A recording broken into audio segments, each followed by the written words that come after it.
이제 반응들이 다 제각각이잖아요. 기도 받는 목사님들의 반응. 어떤 분들은, 이렇게 삽시간에 본인이 그러는 게 아니지만 막 밑에 굴러 떨어지는 분도 있고, 이렇게 소리 지르고 이렇게 쓰러져 버리는 분들도 있고, 이제 저처럼 고요하게 제 은혜를 받는 사람도 있고, 또 대부분은 이제 반응이 좀 많이 있죠.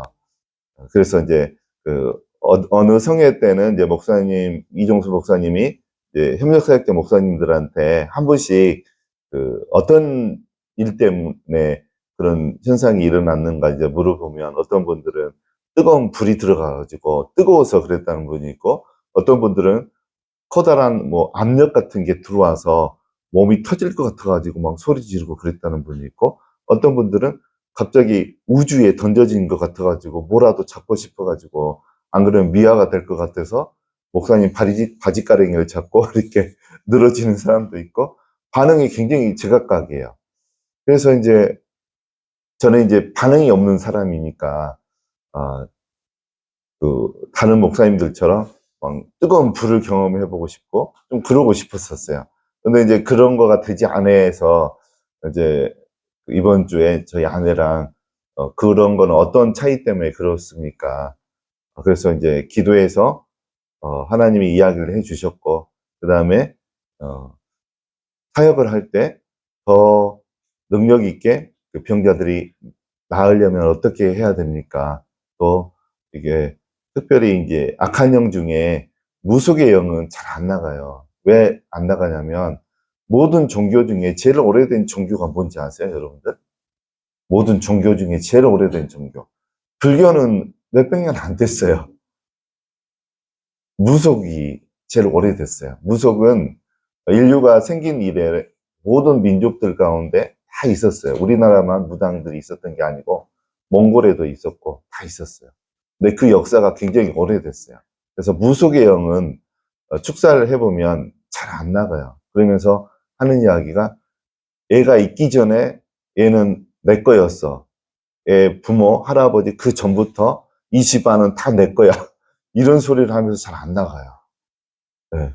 그래서 이제 또 지난주에 어떤 분 기도하는데 13대 전에 또 무속이 들어온 거가 알아졌어요. 그래서 무속의 영은 잘 안 나가는데, 하나님이 그런 무속의 영도 이렇게 한 번에 보낼 수 있는 방법이 뭡니까? 그래서 치유를 강하게 사역 가운데 할 수 있는 방법과, 축사를 이렇게 능력이 할 수 있는 것과, 아까 이제 하나님께로부터 불의 경험을 하려면 어떻게 합니까? 그거를 이제 제가 방언하고 저희 아내가 방언 통역을 해서 하나님이 이야기해 주신 것을 제가 우리 큐티 나누는 그 단체 톡방에 파일로 그냥 올려놨어요. 참고하실 분들은 참고하시라고. 도움이 되실 거예요. 그래서 이제 저는 궁금한 거 있으면 알아내야 돼, 성격이. 그냥 알아내지 않으면 잠은 자는데 좀 껄쩍지근하고 안 잔 것 같고, 몇 년 동안 계속 그래요. 알아야 돼, 답을. 그래서 이제 이런 유형이, 예를 들어서, 애니어그램 성격 유형으로 보면, 5, 6, 7번 유형에 속해요. 5, 6, 7번은 머리형이에요. 에너지가 머리에 있어요. 그래서 머리로 이렇게 이해가 되지 않으면, 잘 안 넘어가고, 그러는 형이죠. 그 다음에 이제 8번, 9번, 1번형은 그 장형이에요. 장형. 장형은 행동을 하고 생각을 해요. 행동을 하고 생각을 해요. 이제 머리형은 먼저 다 계획을 짜고 행동을 하는데, 장형은 먼저 움직여요. 그래서 좀 리더들, 지도자들이 좀 많은 편이에요. 8번, 9번, 1번형은. 그 다음에 2번, 3번, 4번 유형은 무슨 형일까요? 가슴형이에요. 이분들은 사람들과의 관계를 먼저 생각해요. 사람들의 관계를 생각하고, 감정이 움직이지 않으면 안 움직여요, 이분들은. 그래서 그런 이제 특정 유형이 있죠. 그래서 저는 이제 이해가 되지 않으면 먼저 이해가 돼야 돼요. 그래서 이제 그렇게 하나님한테 여쭤봤을 때, 이제 하나님이 이번 주에 이제 좀 이야기한 부분이 있었고, 그 다음에 여기 말라기서 3장을 읽으면서 하나님이 또 이야기를 해주셨어요. 저에게 이제 그런 차이점에 대해서. 어떤 분들은 불의 경험을 하는데 어떤 사람은 그 반응이 없고 왜 그런가에 대해서 이야기를 했습니다. 이제 여기 1절부터 한번 보겠습니다.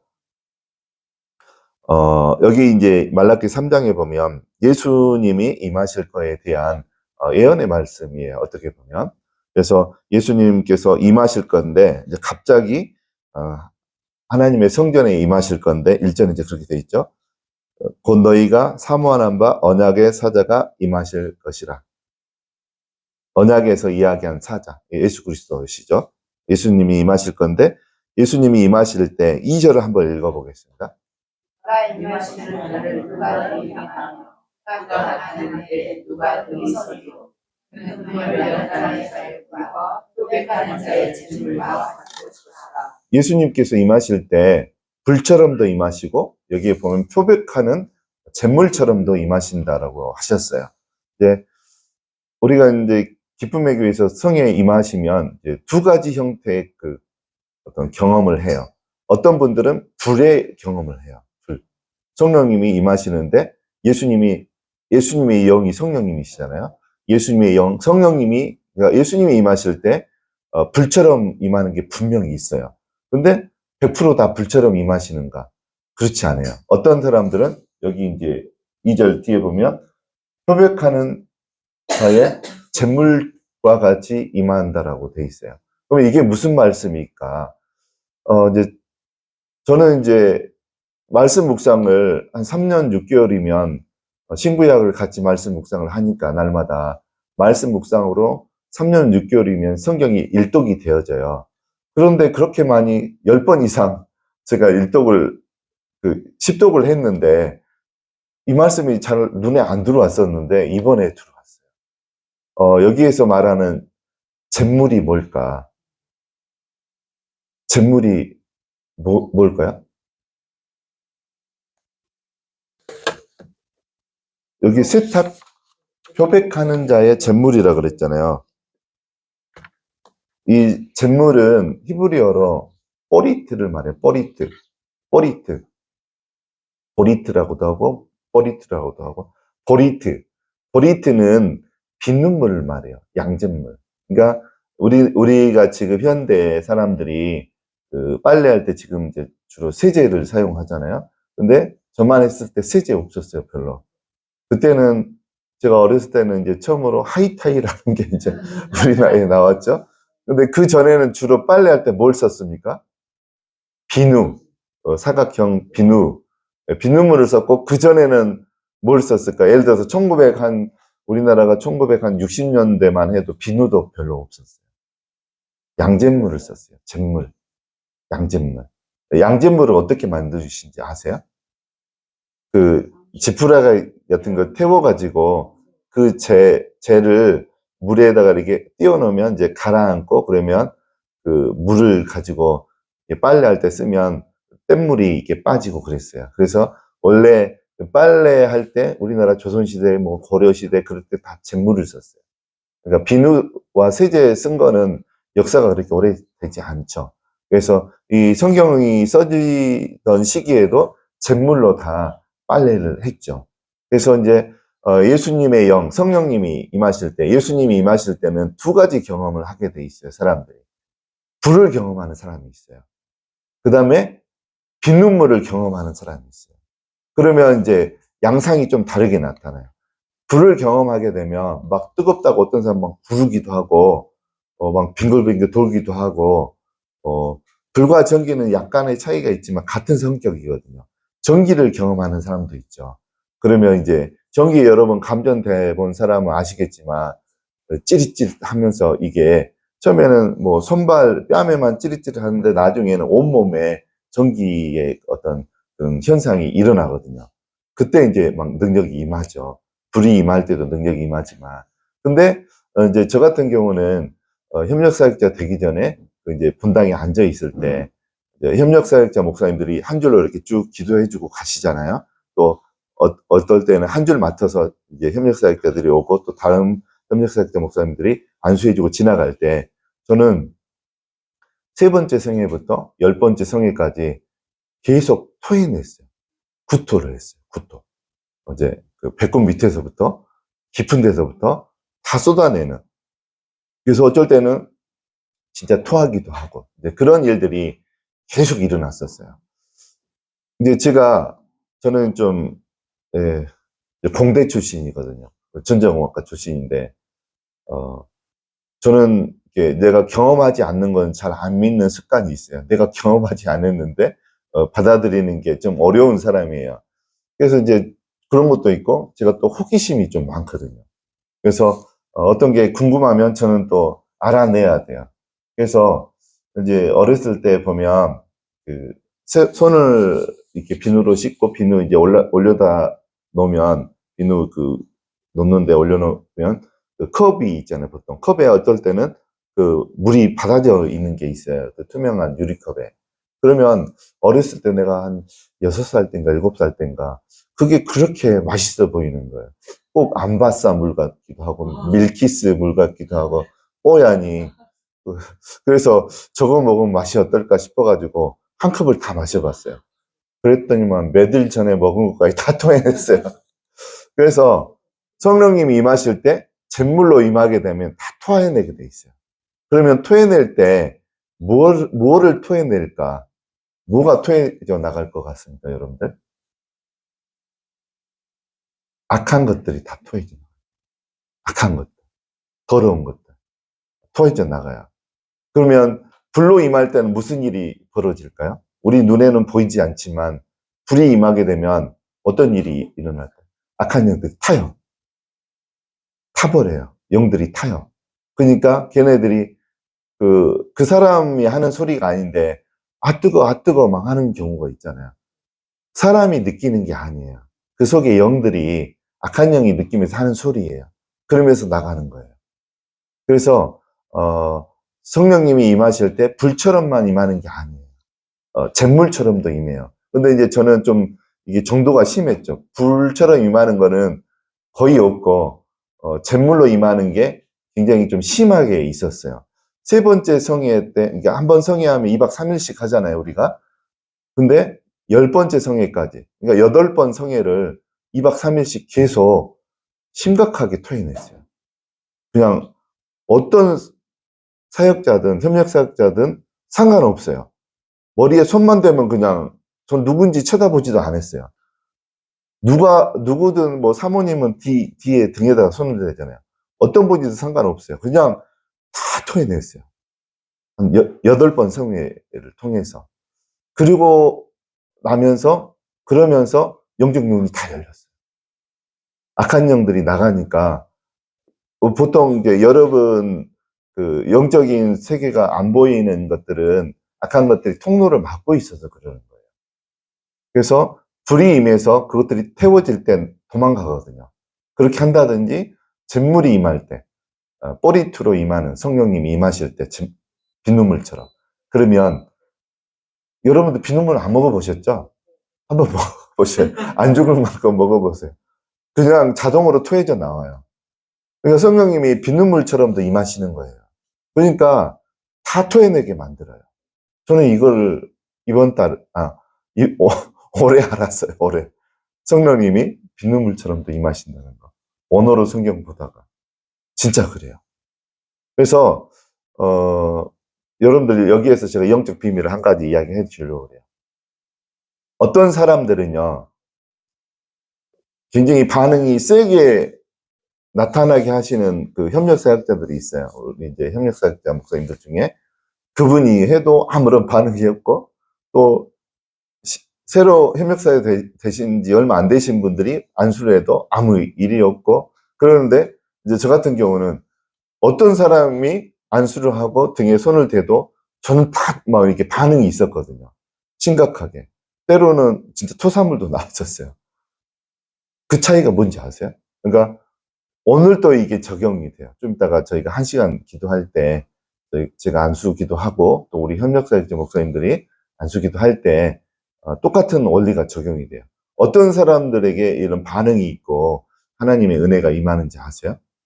예수님께서 사복음서에 병자를 고치실 때도 이런 원리가 다 나타나 있어요. 무슨 차이인지 아세요? 얼마나 내가 사모하는가. 얼마나 예수님이 성령의 불로, 잿물로 임하시기를 내가 사모하는가. 그 나의 사모함이에요. 근데 이거를 사복음서에서는 예수님이 너가 병이 고쳐진 거는 너의 뭐 때문이라 그럽니까? 너의 믿음 때문에 그래요. 그 사모함이 믿음이거든요, 결국. 그래서 어떤 누가 협력사역자가 안수하는가가 그거는 상관이 없어요. 그분의 손을 통해서 성령님이 임하시는 거거든요. 그래서 여러분들이 오늘 오후까지 모임할 동안 사모하셔야 돼요. 하나님께서 나에게 은혜를 넘치도록 부어주시기를 사모하시면 그 마음만, 그 믿음만 있으시면 어떤 분이 머리에 손을 대도 다 은혜가 임해요, 여러분.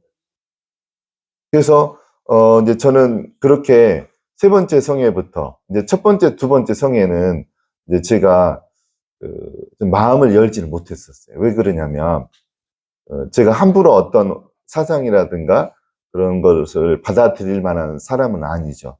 제가 확실하지 않으면 잘 걷지도 않고, 그 다음에 하나님의 응답을 구할 때도 한 가지만 응답이 와도 움직이고 그러지 않거든요.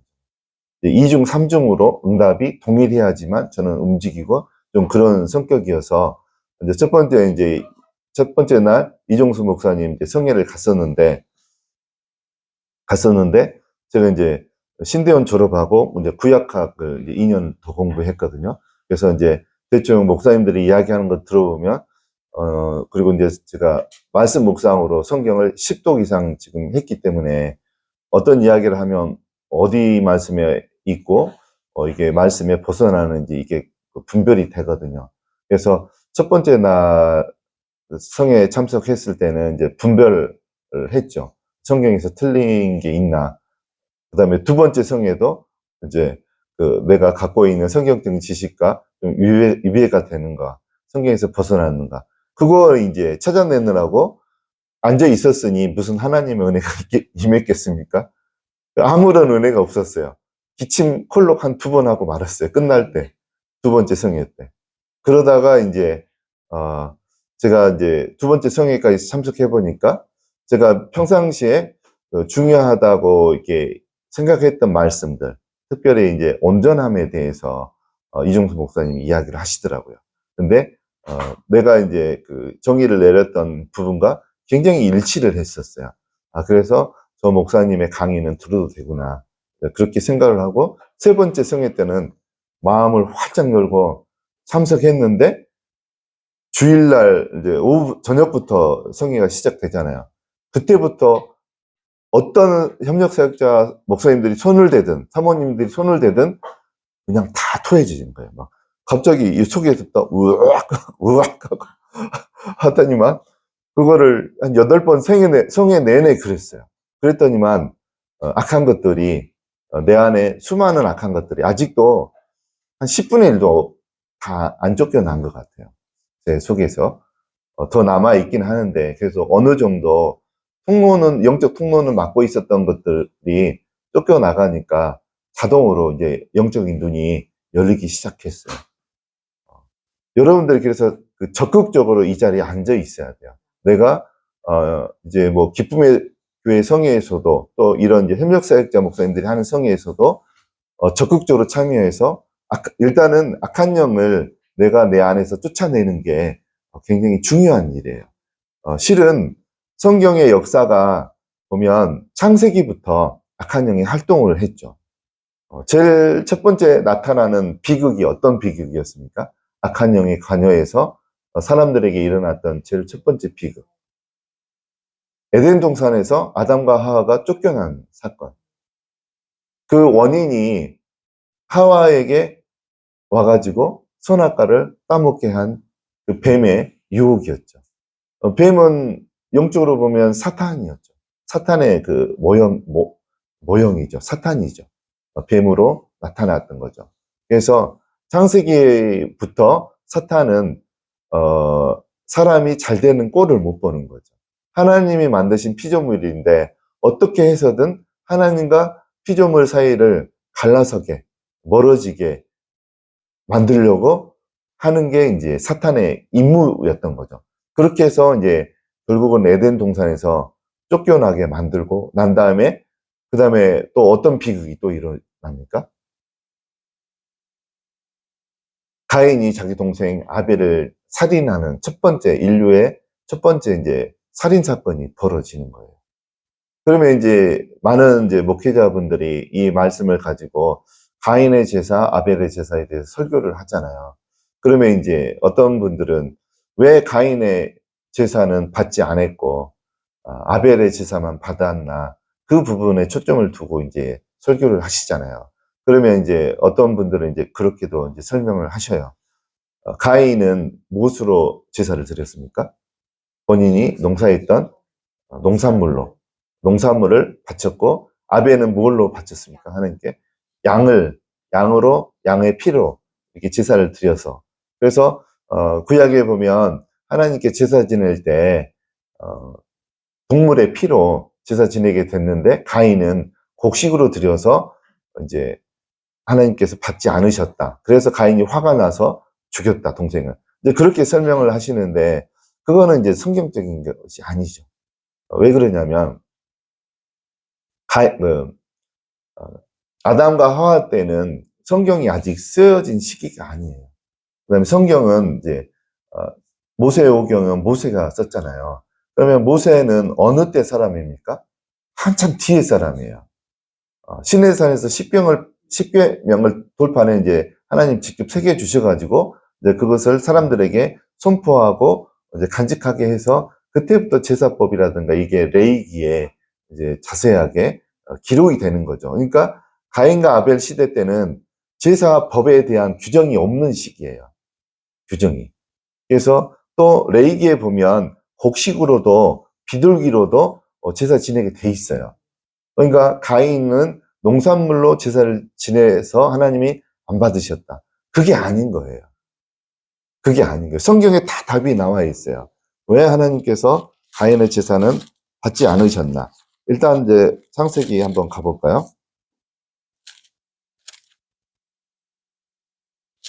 창세기 3장, 4장이죠?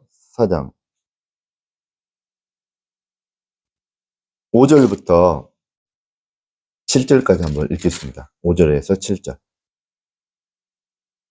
가인과 그의 제물은 받지 아니하신지라 가인이 몹시 분하여 안색이 변하니 여호와께서 가인에게 이르시되 내가 분하여 함은 어찌 되느냐 안색이 변함은 어찌 되느냐 내가 선을 행하며 어찌 낯을 들지 못하느냐 선을 행하지 아니하면 죄가 눈에 엎드려 있느니라 죄가 너를 원하나 너는 죄를 다스릴지니라.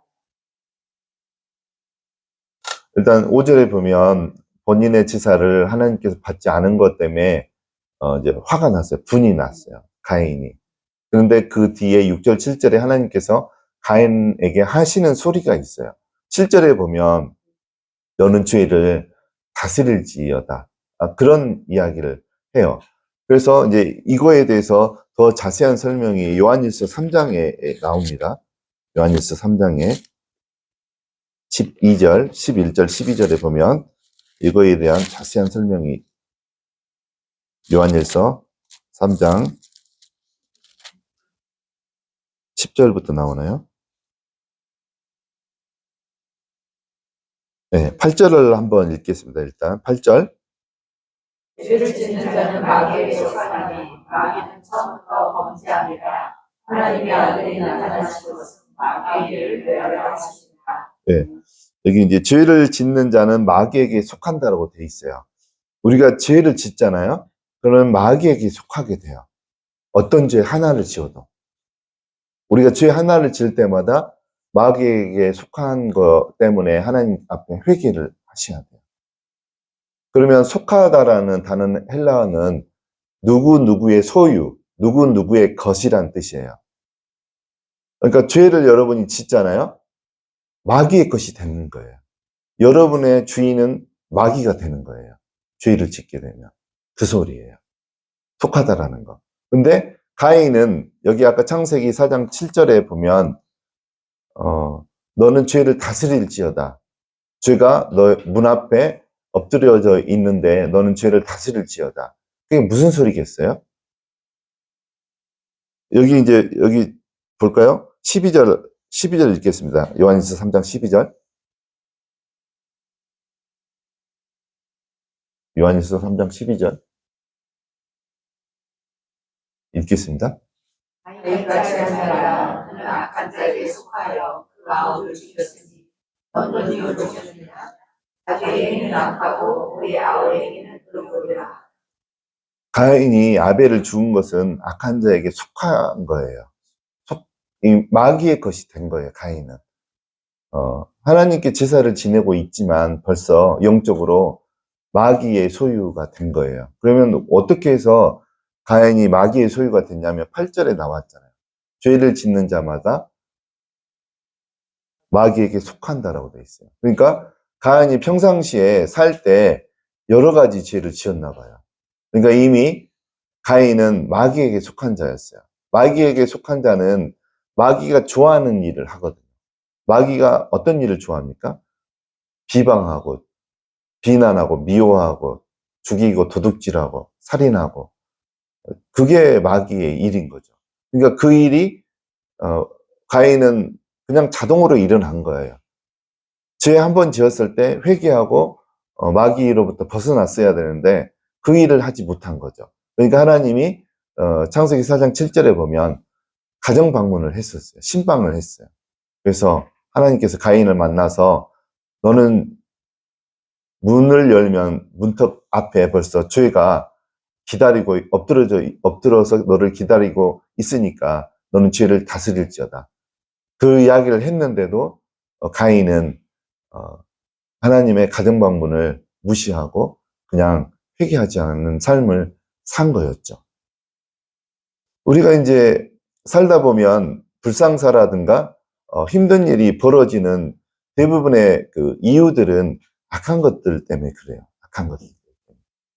악한 것들이 우리에게 죄의 어떤 어떤 뿌리가 되어져서 죄를 짓게 만들고 고통을 일으키고 어떤 사고를 일으키고 이제 그런 일들을 하죠. 예전에 저는 세월호가 이제 침몰되면서 많은 학생들이 이제 죽었잖아요. 원래는 그 안산에 있는 간원고 학생들이 그 배를 탔잖아요. 근데 원칙으로는 그날 여기 경기도 광주 경화여고 아이들이 탈 뻔했었어요. 그날 경화여고 아이들이. 근데 어떤 일 때문에 학교에서 그날 못 간다라고 결정이 돼서 간원고 아이들이 그 배를 탄 거예요. 만약에 물론 이제 안산의 간원고 아이들이 많이 희생이 돼서 굉장히 안타까운 거지만 만약에 일정대로 했다라면 경기도 광주는 완전히 초상집이 됐을 뻔 했던 거죠. 근데 이제 그때 당시에 이제 희생됐던 아이 중에 저희 이제 초등학교, 중학교, 고등학교 동창 친구가 있어요. 그 아들이 그때 배에 있었어요. 그래서 이제 나오지 못했는데 하나님 앞에 저는 이제 중보기도 사역을 오랫동안 했기 때문에 어떤 일이 일어나면 하나님께 물어봐요. 하나님, 거기 안에는 신앙이 좋은 아이들이 많이 있었잖아요. 아시죠? 신앙이 진짜 좋은 아이들 많았어요. 그 안에. 우리 그 동창 친구 아들도 신앙이 좋은 아이였고, 남자아이. 그래서 하나님한테 여쭤보지 않을 수가 없었어요. 하나님, 이게 발이 됩니까? 왜 이렇게 신앙이 좋은 아이들도 그 차가운 바닷물 속에 들어갔어야 됩니까? 라고 했을 때 하나님께서 무슨 이야기를 했냐면 이유에 대해서 하나님이 이야기를 해줬어요. 기성세대의 욕심 때문에 그랬다라고 했어요. 기성세대의 욕심. 그러니까 원래 그 배가 출고될 때 뭐 예를 들어서 지상 2층, 3층으로 돼 있었는데 더 사람들 더 많이 싣기 위해서 층수를 올렸잖아요. 더 객실을 늘리고 그 다음에 짐칸들을 축소를 해가지고 사람들을 더 많이 싣게 그렇게 만들었거든요. 그러니까 배가 원래 구조상 균형을 잡아야 되는데 이제 너무 무게 중심이 올라가다 보니까 쉬운 어떤 충격에도 배가 이렇게 넘어질 수 있는 조건이 됐던 거죠. 그래서 기성세대의 욕심 때문에 그러니까 돈을 조금이라도 더 벌려고 그런 무리한 증축을 했던 거죠. 그래서 하나님이 그 이야기를 했어요. 그러니까 그 욕심은 하나님이 주시는 마음은 아닌 거예요. 욕심은 결국 악한 영이 주는 거죠. 그리고 이제 중보기도 사역을 하다 보니까 제가 이제 이종석 목사님 만나기 전에는 악한 영이 사람 안에 들어갈 수 있다라는 생각을 해본 적이 없었어요. 한 번도 생각해봤던 개념이 아니에요. 근데 악한 영이 사람 안에 들어갈다라는 소리를 듣고 깜짝 놀랐죠. 그러니까 예전에 제가 중보기도 사역을 할 때는 악한 영들이 어떤 지역에 있다라는 것은 알고 있었어요. 왜 그러냐면 하나님이 보여주셨었으니까. 기도하러 이렇게 다니다 보면 하나님이 그 제사 받아 먹은 영들을 보여주시거든요. 그래서 예를 들어서 우리 동네 여기에도 산에 제사 받아 먹은 영이 있어요. 하나님이 보여주셨었어요. 그러면 제사 받아 먹은 영이 있으면 그 지역은 어떤 일이 벌어지냐면 저희 여기 동네가 여기 이단 교회가 큰 거 하나 있어요. 네, 옆에 바로 한 200m 옆에. 그리고 저희 사는 동네가 아파트가 그래도 단지가 꽤 있거든요. 거기에 그렇게 이단들이 많아요. 무슨 지를 믿는 성도들이 그렇게 많고 또 무슨 교회 그러기를 믿는 사람들이 많고 또 무슨 증인 이런 이단 사람들이 저희 동네에 너무 많아요. 근데 제가 하나님께 그 기도할 때 하나님 저희 동네는 왜 이렇게 이단들이 많습니까? 그랬을 때 하나님이 깨닫게 해주신 게 여기 산에 제사 받아 먹은 영들이 영향이더라고요. 영향력의 결과더라고요. 그래서 여기 산에는 구체적으로 곰의 형상을 한 악한 영들이 한 5마리 정도가 있어요. 가족처럼 몰려다니더라고요. 그러면 그것들이 어디에서 사람들로부터 여기 안에는 무슨 사당이라든가 그런 것도 없거든요. 여기에는 어떤 어떤 신전이라든가 그런 것도 없고. 그럼 어디에서 이것들이 악한 것들이 제사를 받아 먹었습니까? 이게 질문했을 때 떠오른 생각이 있었어요. 제가 자주 여기 등산을 하거든요. 여기 산을. 그러면 여기 입구 쪽에 커다란 바위가 하나 있어요. 여기는 주로 흑산인데 바위가 커다란 게 하나 있어요. 거기 보면 누가 초를 켜놓고 밤새 여름에 이렇게 자기들 식으로 제사를 지내고 기도를 하고 또 뭐 저녁 늦게 가면 그 어떤 여자분들이 거기서 막 징을 치고 이렇게 제사를 지내는 그 장소예요, 거기가. 그래서 그것들이 여기에서 제사를 받아 먹었구나. 그리고 이제 제가 제일 기도하러 많이 다녔던 지방의 강원도의 어떤 도시가 있어요. 거기는 우리나라에서 우상 숭배가 제일 오래됐고 규모가 큰 곳이에요. 지금도. 통일신라 때부터 거기는 제사를 지냈더라고 사람들이. 그래서 지금까지 이제 이어졌는데 지금은 이제 민속문화 행사로 이제 발전이 돼가지고 이렇게 크게 행사를 치르는데 핵심은 그 제사 지내는 거예요. 우상 숭배예요. 그래서 이제 김유신 장군 누구에게 이렇게 제사를 1000년 이상 지냈던 거예요. 그러면 그게 사람들이 제사를 지내지만 그 뒤에서 제사를 받아먹는 영들이 있어요.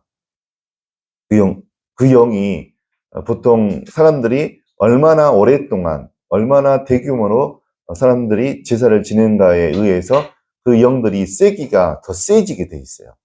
그래서 기도하러 다닐 때 제가 그걸 무너뜨리기 위해서 이제 2000년도부터 기도하러 다녔었거든요. 그 지방을. 그랬을 때 한 5년 됐을 때 2005년도쯤에 하나님이 그 제사 받아 먹는 영의 그 모습을 보여줬어요. 그리고 거기가 완전히 군대 조직으로 돼 있더라고요.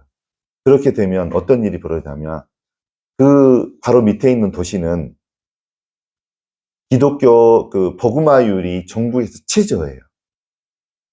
거기 원래 살고 있는 원주민들이 예수님을 믿는 비율이 전국 최저예요. 그 지역이.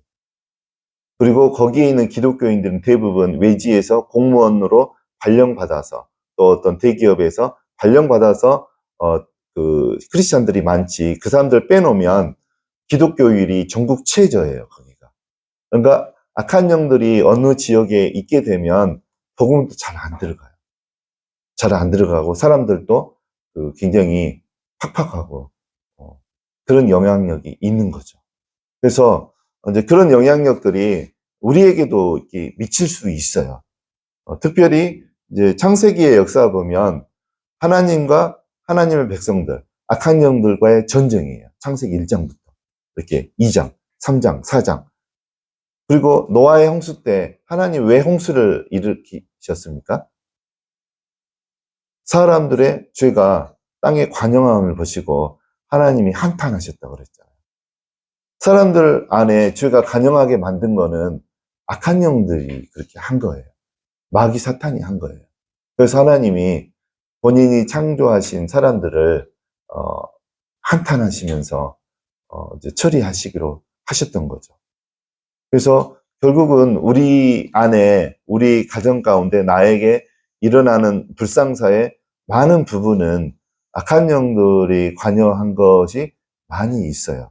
그래서 우리가 이제 신앙생활을 하면서 이 부분을 해결하지 않으면 한계가 있어요, 한계. 신앙은 좋은데 계속 내가 감당할 수 없는 어떤 좋지 않은 어떤 일들이 우리와 우리 가정 가운데 계속 일어날 수밖에 없는 거죠. 그래서 이런 영적인 세계를 알지 못하면 처리가 안 되는 거죠. 특별히 요한일서 3장 8절을 한번 더 읽어볼게요. 죄를 짓는 자는 마귀의 제사장이 마귀는 처음부터 범죄함이라. 하나님의 아들이 나타나신 것은 마귀의 죄를 멸하셨습니다. 여기서 하나님의 아들이라고 하는 분은 예수님을 말하죠. 예수님이 이 땅에 오신 거는 뭐 복음을 전하기 위해서도 있고 우리를 구원시키기 위한 부분도 있지만 또 한 가지 이제 예수님이 오신 이유 뭐 복음을 전하기 위한 거다. 맞죠. 우리를 구원시키기 위한 것이다. 맞죠. 한 가지 더 있어요. 이거예요. 마귀의 일을 멸하게 하기 위해서 오셨어요. 이거는 한국의 모든 교회들이 다 가르쳐야 돼요. 저는 근데 이 가르침을 받지 못했던 거죠. 제가 이중순 목사님 만나기 전에까지 이 성경을 들어본 적이 없어요. 성경에는 있지만 배워본 적이 없어요. 강조한 교회들이 없었어요. 근데 이 말씀을 내가 이종순 목사님 통해서 이제 알게 되면서 오랫동안 그 하나님 앞에 계속 질문했던 부분이 해결이 됐었어요. 왜 그러냐면 내가 예전에 다녔던 교회에서는 저는 이제 조금 규모가 작은 교회부터 이제 규모가 한 7만 명 되는 교회까지 다 다녀봤어요. 청년 때까지. 근데 이제 그런 교회에서 보면 치유 사역과 악한 영을 쫓아내는 사역을 했던 교회는 하나도 없었어요. 제가 다녔던 교회에는. 그리고 사복음서에 보면 예수님께서 이제 사복음서에 보면 그 4장 23절 마태복음 4장 23절 한번 볼까요?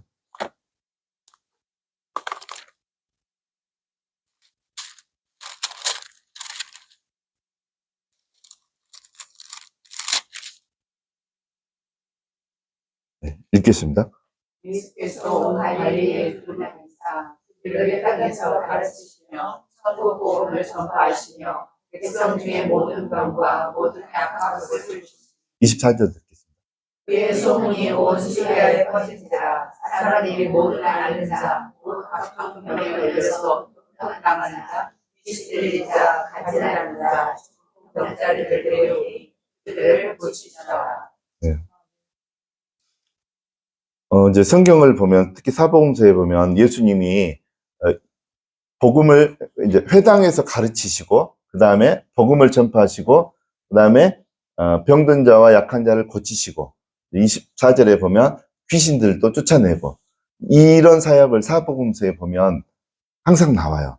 그리고 사복음서에 보면 예수님이 병만 고치신 적이 별로 없으세요. 그리고 복음만 전하신 적이 별로 없으세요. 이 3종 세트는 항상 같이 다녔어요. 3종 세트 내지는 4종 세트. 말씀을 가르치시고 복음을 전파하시고 병자를 고치시고 귀신 들린 자를 고치신 이 네 가지 일은 사복음서에 보면 항상 같이 다녀요. 예수님이 항상 이 네 가지 일을 같이 하셨어요. 한 가지 일만 하신 적이 별로 없으세요. 때로는 가끔씩 있기는 했지만 대부분은 이 네 가지 일을 같이 하셨어요. 그래서 저는 지금 현대 교회들도 이 네 가지 사역을 할 수 있어야 된다고 생각해요. 그리고 교회에서는 가르쳐야 된다고 생각해요. 성도들이 이 네 가지 사역을 예수님처럼 할 수 있도록 가르쳐야 된다고 생각해요. 그게 성경적인 거죠. 근데 지금은 현대 교회에는 이 두 가지만, 앞에 부분 두 가지만 남아 있어요.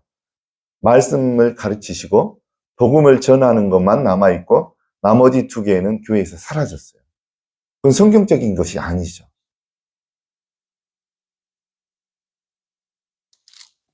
그래서 이제 우리가 살다 보면 상당히 많은 부분, 우리가 악한 걸로부터 영향을 받고 빼앗긴 것들이 너무 많아요. 빼앗긴 것들이. 그거가 이제 마태복음 10장, 요한복음 10장 10절이죠. 요한복음 10장 10절에 읽어보겠습니다. 도둑이 오는 것은 도둑질하고 죽이고 멸망시키며 내가 온 것은 양으로 생명을 얻게 하고 더 풍성히 얻게 하려 함이라. 예, 여기에서 이제 도둑이 오는 것은 도둑질하고 죽이고 멸망시키기 위해서 왔다라고 되어 있어요. 그리고 이제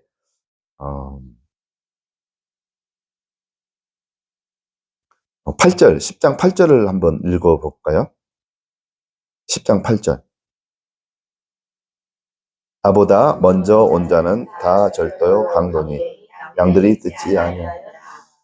어떤 분들은 이런 소리를 해요. 여기에서 이제 도둑은 악한 영이에요. 악한 영이 오신 것은 아니죠. 예수님 오신 거고. 악한 영이 도둑이 온 거는 뭐 하러 온 거예요? 도둑질하고 죽이고 멸망시키는 거. 저는 형제만 6이 있어요. 제가 그 중에 넷째거든요.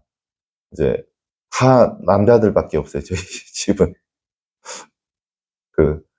어떨 때는 제가 어렸을 때 보면 저희 집에 우물이 있어요.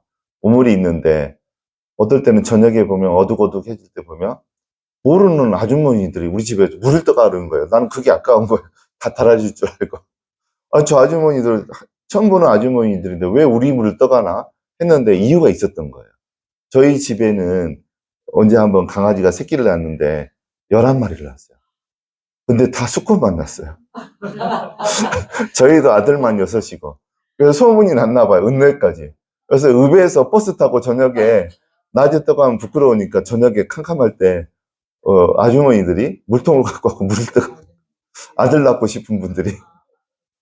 그래서 이제 저는 아들만 있는 데서 이제 자랐는데 저희 이제 셋째 형이 이제 있는데 목포에서 살아요. 전라남도 목포. 저희 형제들이 목포에서 많이 살고 광주에서 살고 그런데 셋째 형이 한번 가족 모임을 하는데 그런 이야기를 하는 거예요. 여름에는 이제 보통 다 방충망으로만 하고 다 문을 열어놓고 자잖아요. 근데 형 집이 아파트 1층이었어요. 1층인데 그날따라 속에 방충망 뒤에 이게 쇠창살처럼 된 그거를 방범창 그거를 이렇게 체결하고 자야 되는데 그걸 활짝 열어놓고 잤나 봐요. 그래서 자고 있는데 뭐가 시원한 느낌이 들더니만 아침까지 잤대요. 형수님하고 조카들하고. 그랬더니만 보니까 새벽에 도둑이 들어와가지고요. 저희 이제 셋째 형수님의 특기가 금은 폐물을 다 집안에 이렇게 모으는 습성이 있어요. 그래서 결혼할 때부터 이렇게 받은 이제 결혼 반지나 아이들 조카가 2명이 있으니까 돌반지 이런 것들 또 이렇게 본인이 취미가 금은 보석 모으는 거였거든요. 잔뜩 있었는데 그걸 또 도둑이 냄새도 맡나 봐요. 그거를 이게 뿌리면 잠이 오게 하는 그걸 뿌리고 다 도둑질에 간 거예요. 그러니까 도둑의 특징이 뭡니까? 몰래 와요, 몰래. 몰래. 그래서 다 털어가요. 여러분들도 도둑 맞은 게 많아요. 나는 도둑이 안 들어왔다. 그런 소리 하지 마세요. 도둑 맞은 게 많아요. 저희도 도둑 맞은 게 많죠. 돈도 많이 도둑질을 당했고, 그 다음에 저희 아들들도 신앙에 도둑을 맞았고, 그 다음에 이제 얼마 전까지만 해도 저희 교회 성도들도 다 도둑질 맞았었어요. 그래서 저희가 기쁨의 교회 갔을 때 성도가 0이었어요. 0. 그 전에 열 몇 명씩 있었는데 다 그냥 도둑 맞았어요. 무슨 사건이 일어나서 한꺼번에 쑥 다 나갔어요. 그러니까 악한 영은 돈도 도둑질을 가고, 우리의 건강도 도둑질을 가고, 우리 자녀들의 신앙도 도둑질을 가고, 성도들도 도둑질을 가요. 그러면 여기 평신도인분들은 나하고 상관없겠지? 그게 아니에요. 8절 아까 뭐라 그랬습니까? 8절? 그럼 이게 무슨 소리인지 아세요? 여러분들은 예수님을 몇 살 때 믿으셨어요? 예수님을 몇 살 때 믿으셨어요? 이제 목사님은, 그렇죠. 초등학교 3학년. 그러면 목사님은요? 네? 아, 태중신. 그럼 우리 목사님은 몇 살? 한 몇 살 때? 아, 그래요? 아, 그래요. 우리 이성영 권사님은 어떻게? 35살 때. 그러면 이제 35살 때 믿으셨으면 그전에는 뭘 믿으셨어요? 아무것도 안 믿으셨어요? 그러면 예를 들어서 연말에 저기 해돋이 보러 다니고 뭐 그러진 않았어요? 예, 예. 오늘의 운세. 아, 그 무속을 믿었군요. 그것도 사주팔자니까 무속이죠, 그것도. 예. 그러니까 여기에서 예수님 먼저 온 자가 있어요. 그러니까 아까 이제 저기는 권사님은 35살 때 믿었고, 여기는 이제 어렸을 때 믿었고, 그러면 어떤 존재이든 사람은 예수님이 주인 되기 전에 먼저 믿었던 존재들이 있어요. 그것들이 주인이란 소리예요. 예수님 먼저 믿기 전에 여러분들은 불교를 믿었던, 무속을 믿었던, 사주팔자를 믿었던, 하나님 기뻐하지 뭔가를 믿었던 거예요. 그러면 우리가 어떤 사람의 그 명령이라든가 분부, 가르침을 따르면 그 사람의 제자가 되는 거예요. 영향권 안에 들어가는 거예요. 예수님의 가르침과 교훈을 따르면 예수님의 영향권 안에 들어가는 거예요. 그리고 특별히 예수님을 구주로 영접하면 예수님의 소유가 되는 거죠. 하나님의 소유. 뭘 믿게 되면 어떤 그 믿음의 대상이 선포한 것을 따르면 그의 것이 되는 거예요. 그러니까 우리가 예수님 믿기 전에는 다 악한 것들의 소유였죠. 그러니까 이제 나는 쫓아내야 될 악한 것이 없다. 그 소리 하지 말라는 소리예요. 예수님 믿기 전에 벌써 여러분을 소유하고 있었던 악한 영들이 있었던 거예요. 그래서 그런 것들부터 쫓아내야 되는 거죠. 그런 것들. 그 다음에 그것만 있는 게 아니에요. 어떤 것까지 쫓아내야 되냐면, 여러분들이 예수님 믿기 전에 믿었던, 예를 들어서, 여기 이제 와 계신 분들 중에 이제 불교를 믿었던 분들이 좀 많이 있어요. 이제 불교도 정통 불교가 있고, 약간 그 가지에서 이렇게 가지치기로 나와 있는 이제 불교들도 있죠. 그에서 또 가지쳐서 나온 불교도 있어요. 근데 그런 거 믿으면 거기도 그 예수님 믿기 전에 거기에서 그 섬김을 받아먹는 제사 받아먹는 영이라든가 우상 숭배의 영이죠. 그것들이 주인이죠. 근데 그런 것들을 확실하게 쫓아내야 돼요. 내가 알고 있어야 돼요. 내가 믿었던 예전에 예수님 믿기 전에 믿었던 그 종교의 그 영, 우상 숭배의 영, 그것들이 확실히 나갔나 확인을 할 수 있어야 돼요. 내가 알고 있어야 돼요. 그거가 확실하게 나가지 않았으면 안 나간 거예요. 확실히 내가 알고 있어야 되는 거죠. 그런 것도 있고, 이제 기도하다 보면 나는, 잘못이 없는데 계속 불행을 당하는 일들이 있어요. 불행을 당하는. 예를 들어서 이제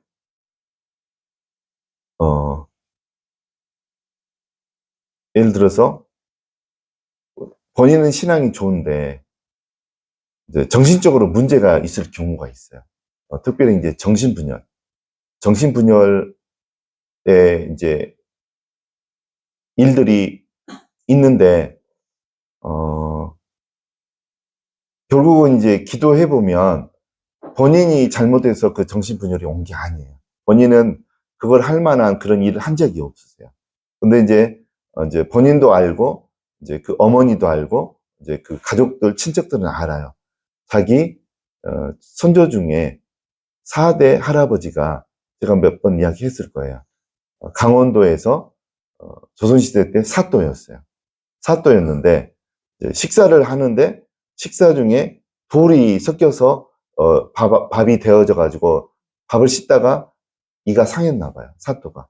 그래서 이제 이 밥을 누가 했느냐 하니까 밥한 하녀가 이제 나타나니까 그 하인을 멍석에 이렇게 말아가지고 하인한테 치게 했어요. 몽둥이로. 근데 불행하게 맞다가 죽었어요. 그 하녀가. 그런 일이 벌어졌어요.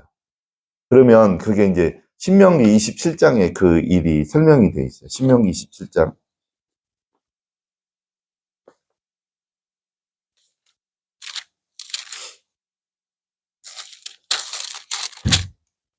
신명기 27장 24절 읽겠습니다. 이웃을 암살하는 자는 죄를 받을 것이라 할 것이요 안 할지니라. 여기에서는 이제 암살, 모르게 살인하는 거지만, 이제 그 사또 같은 경우는 모르게 살인한 건 아니죠. 죄 없는 사람을 살인하게 되면 저주를 받는다고 그랬어요. 여기에서 저주는 에발산에서 이스라엘 백성을 향해서 선포한 그 말씀이에요. 특히 여기에서 저주는, 후손 3, 4대까지 내려가는 그 저주를 말해요. 그래서 우리 선조 중에 죄 없는 누구를 죽이면 그 저주가 3, 4대까지 내려간다는 소리예요. 여기 신명기 27장 24절 말씀은. 근데 우리 그 가정은, 제가 처음에 이야기했던 그 가정은, 정신분열이 있는 그 가정은 남자들이 단명을 하고 그 집안 사람들은 이제 정신분열이 계속 일어나는 거예요. 그 사또 이후로. 그러니까 그거는 내가 잘못한 게 아닌데 나는 정신분열이 걸리는 거예요. 그런 일들을 해결을 하려면 우리 조상이 그 무고한 사람을 죽인, 근데 무고한 것인지를 모르겠죠. 밥에 쌀이 들어갔으니까. 들어갈 수 있잖아요, 그거는. 예. 죄 없는 사람을 죽인 거죠. 그러면 하나님은 분명히 신명기 27장에 그럴 경우에 죄가 자손 3, 4대까지 저주가 흘러내려갈 것이라는 예언을 에발산에서 선포하게 했어요. 그래서 이런 원리들이 현재 우리 가운데 많아요, 실은. 굉장히 많아요.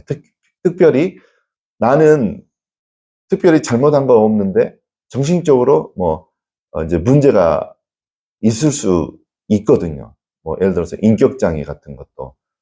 인격장애도 굉장히 힘든 거예요.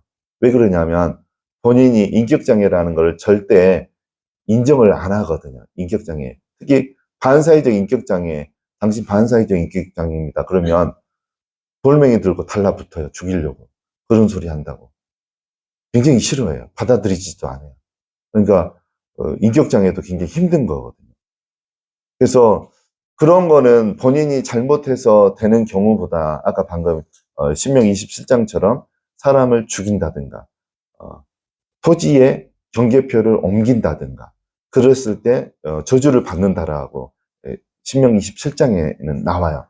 그래서 실제로는 또 그런 경우도 있었죠.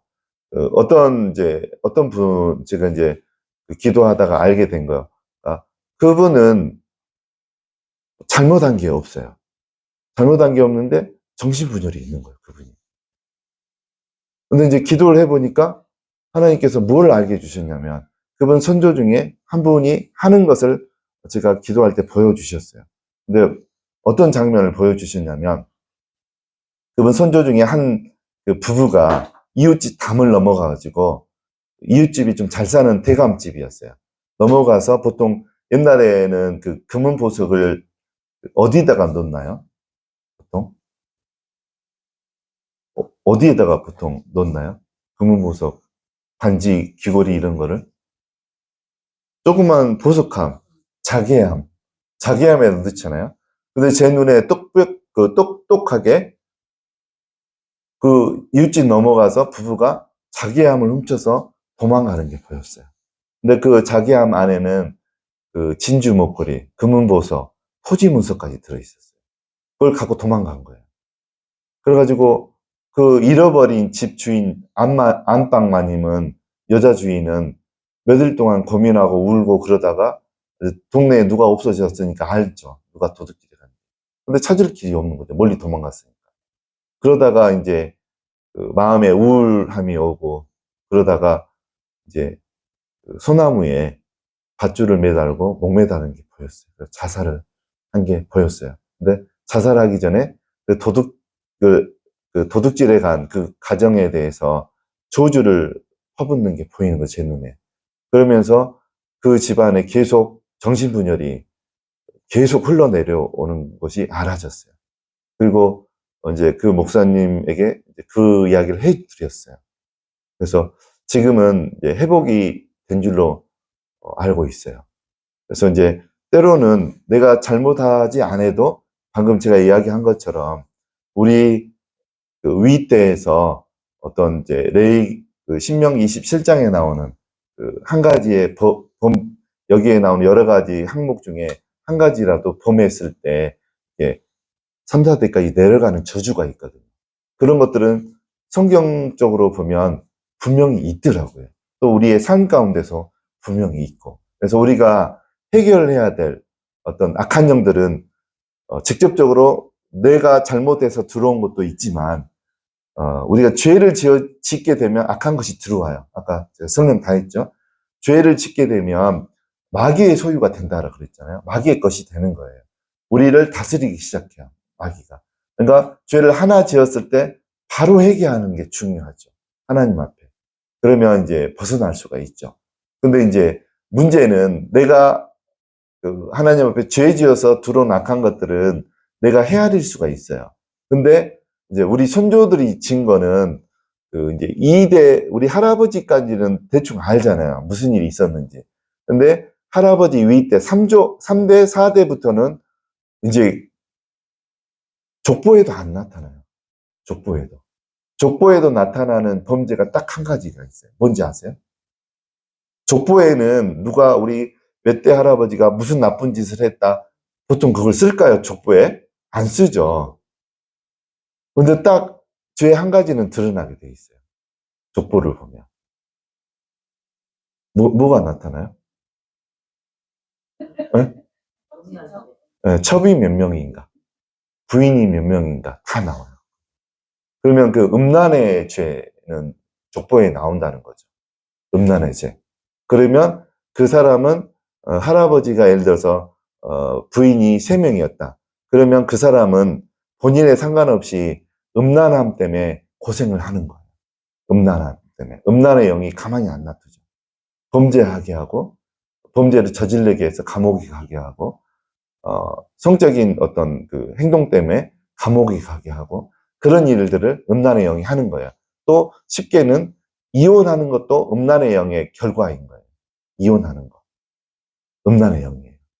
그렇게 하게 하는 거. 그 다음에 의처증, 의부증 갖게 하는 것도 음란의 영이 하게 하는 거예요. 그리고 부부인데 한 지붕에서 같이 살아야 되는데 한 지붕에 사는 거는 맞는데 각방을 쓰는 것도 음란의 영이 하는 거예요. 음란 행위를 촉발하는 거예요. 부부가 각방을 쓰는 것은. 그것도 음란의 영이 하는 거예요. 각방 쓰게 하는 것도. 죄짓게 하는 거죠. 그래서 그런 음란의 영들은 이제 조상으로부터 올 수 있죠. 그래서 그 음란의 영 때문에 이제 예를 들어서 신앙인들은 하나님을 믿는 사람들은 죄책감이 들고 그래서 영적으로 다운될 수가 있어요. 내가 머리로는 거룩하게 살아야 되는데 그 내려오는 것 때문에 그 주체가 안 되거든요. 잘 절제가 안 되거든요. 그러면 생각으로 이제 범죄, 하나님 믿는 자녀들이 그 실질적으로 행동으로 옮기지는 않겠죠. 또 옮기는 사람도 있겠지만, 그래서 그 생각으로 범죄, 그 성적인 어떤 범죄, 생각으로, 그래서 그 하나님 앞에서 죄책감을 갖고 살다가 자살에 돌입하는 사람도 있어요. 지금 다 제 이야기 한 거예요. 저희 할아버지가 부인이 3명이었어요. 그래서 저는 제일 공격을 많이 받았던 그 영이 음란의 영이었어요. 그래서 제가 28살 때 결혼하기 전에, 그 문제 때문에, 아까 제가 이야기한 것처럼, 이제 하나님 앞에 거룩하게 살아야 되는데, 생각으로 이렇게 그 들어오는 음란한 생각들 때문에, 회개했다가, 또 죄를 졌다가, 회개했다가, 그러다가, 아, 나는 하나님이 포기한 사람인가 봐. 이제 그런 생각이 막 마귀의 음성이 들리는 거죠. 그러다가 나는 이제 회개했다가 다시 죄를 짓고 회개했다가 죄를 짓고 반복하다 보니까 힘을 잃는 거예요, 제가. 살아봤자 필요 없겠구나. 그러다가 제가 자살하려고 그랬어요, 진짜. 그러다가 제가 로마서 8장 말씀 묵상하면서 완전히 회복이 일어났죠. 그래서 그 저는 이제 음란의 영에 대해서 이제 내 속에 있다라는 것을 이제 알게 되고 제일 먼저 쫓아낸 게 음란의 영을 쫓아냈던 거죠. 그래서 이거는 족보에도 나타나요. 음란의 영은 쭉 보면 다 있으니까. 있다고 하면 음란의 영을 먼저 쫓아내셔야 돼요, 여러분들도. 그래서 때로는 무슨 신앙인들이 족보가 필요하느냐, 가끔은 필요합니다. 완전하게 죄하고 상관없는 삶을 살려면 이자 뜻이 다 드러내야 돼, 내 속에서. 그 다음에 또, 그, 마음의 어떤 질병, 마음의 병, 이제 우울증이라든가, 조울증이라든가, 이제 어떤 이제 크게 보면, 인격장애, 더 크게 보면, 이제 정신병은 이제 조현병까지 포함하죠. 그런 것도 결국은 악한 영의 영향이 굉장히 많아요. 악한 영들이 영향을 끼치고 있는 것들이 굉장히 많아요. 근데 악한 영들이 가만히 있는 사람을 건들 수가 없어요. 어떤 사람을 건듭니까? 악한 영들이 들어올 때 그냥 들어오는 경우도 간혹 있긴 있더라고요. 아무 이유 없이 들어오는 경우도 가끔씩 있어요. 근데 대부분은 통로가 있어요. 2가지가 있어요. 통로가, 악한 영이 들어올 수 있는 통로. 한 가지가 뭡니까? 아까 요한일서 3장 8절에 나온 것처럼 죄를 지으면 마귀에 속하나니, 그렇게 돼 있잖아요. 죄를 지으면 공식적으로 문을 여는 거예요. 울타리가 있는데 바깥은 산돼지, 뭐 멧돼지, 들짐승이 있는데 고대에는 다 이렇게 울타리를 하고 또 성벽을 쌓고 그렇게 살았잖아요, 고대에. 근데 그거를 열어놓으면 적군이 들어오고 짐승들이 들어오잖아요.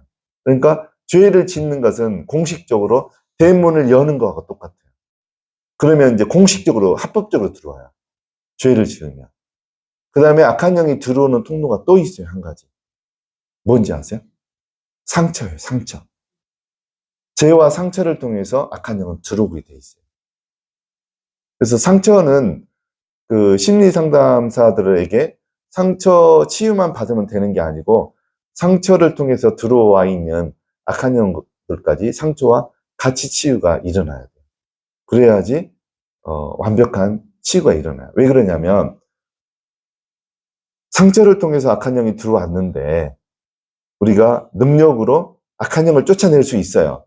그럼 상처가 치유됐어요? 안 됐어요? 안 됐잖아요.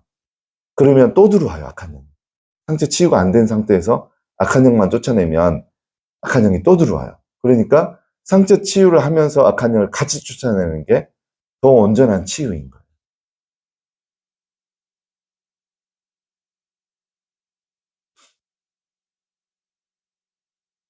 그래서 이제 여러분들이 이제 이런 영적 세계에는 이제 이런 일들이 있는 거죠. 그래서 여러분께서 성에 참석해서 특별히 처음에 하셔야 될 게 믿음대로 돼요. 믿음대로. 여러분들이 얼마만큼 적극적으로 하나님 이 자리에서, 여기 모임에서, 또 기쁨의 길 성회에서 협력자, 사역자, 목사님들의 성회에 참석했을 때 그 성회에서 하나님 내 속에 있는 악한 영들을 내가 알게 해주시고 성령의 능력으로 불태워 주시던가 빗눈물로 다 토해내게 해주시던가 그렇게 해주십시오 라고 간절한 마음이 있어야 돼요. 그리고 참석하면 그대로 이루어져요. 그 열정만큼 그대로 이루어져요. 그런 마음이 없고 여기에서 어떤 영적인 어떤 지식을 배워서 목회하는데 사용해야 되겠다. 그런 사람에게 은혜가 없어요. 내가 먼저 변해야 돼요. 내가 먼저 변해야지 그걸 가지고 사역을 할 수가 있는 거죠. 그래서 여러분들 오늘 그렇게 여러분이 죄를 통해서 들어온 악한 영들, 그 다음에 여러분들이 알지 못하는 그 위에 조상들로부터 3, 4대부터 왔던 그런 그 저주들, 그런 것들을 하나님 악한 영들을 분별해서 내가 알기를 원합니다. 보여주세요. 그렇게 해서 이렇게 치유를 받으시기 바랍니다. 그리고 여기에서 혈맥사역자 목사님들하고 제가 이제 안수기도 할 때 믿음만 있으면 어떤 분이 안수해도 다 불이 임해요. 다 비눗물이 임해요. 그건 사실이에요. 이제 그렇게 태도를 그렇게 하시고 오늘 또 임하시기 바랍니다. 그러면 놀라운 일이 벌어질 겁니다. 저희가 한 10분 정도 간식 먹고 10분 뒤에 1시간 또 이렇게 통성으로 기도할 때 그 일이 여러분 가운데 충만하게 일어나기를 주님의 이름으로 축원드립니다. 10분 쉬겠습니다.